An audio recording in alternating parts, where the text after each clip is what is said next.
اعوذ بالله من الشیطان الرجیم بسم الله الرحمن الرحیم.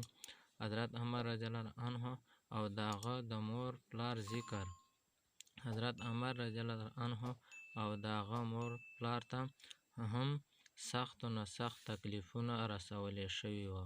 د مکې مکرمې سخته ګرمي شګنه ځمکه باندې به ده ته عذاب ورکولی شو او د نبي اکرم صلی الله علیه وسلم به چې کله هغ طرف ته تېرېدو نو د صبر تلقین به یې ورته وکړو او د جنت زیری به یې ورکړو. آخري د پلار حضرت یاسر رضی الله عنه هم د دې تکلیف په حالات کې وفات شو.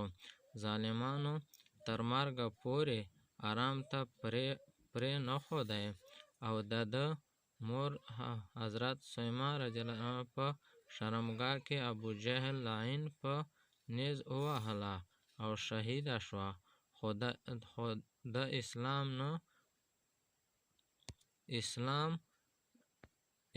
نه ونه ګرځېدی. حال د چا بوډۍ و ضعیفه وه، خو دې بدنصیب د هېڅ څیز خیال ونه ساته. په اسلام کې د ټولو نه لومړی شهادت د دې شوی دی او په اسلام کې د ټولو نه لومړی جومات قبا کې حضرت عمر رضی الله عنه جوړ کړی دی. کله چې نبی اکرم صلی الله علیه وسلم هجرت وکړی، مدینې منورې ته تشریف یې یووړی، نو حضرت عمر رضی الله عنه وویل چې د نبي علیه الصلاة والسلام دپاره یو مکان د سوري جوړول پکار دي چې پکې تشریف کیږي، د غرمې پکې آرام کوي او لمونځ هم په سوری کې کوي. نو په کعبه کې حضرت عمر رضی الله عنه اول کاڼي راجمع کړل او بیا یې جومات جوړ کړی.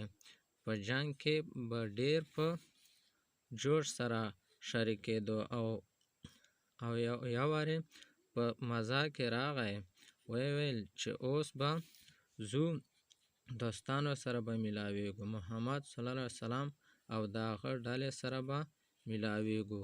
په دې کې تږی شو، د چا نه یې اوبه وغوښتلې، هغه ورته په مخ کې راوړې، هغه یې وڅښلې.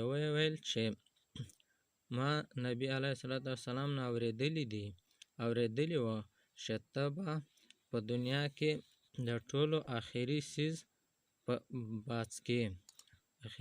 بس کې. دې نه پس شهید شو. دغه وخت یې عمر شپږ کم 100 کاله و، بعضې 1 کال نه هم کم ښودلی دی.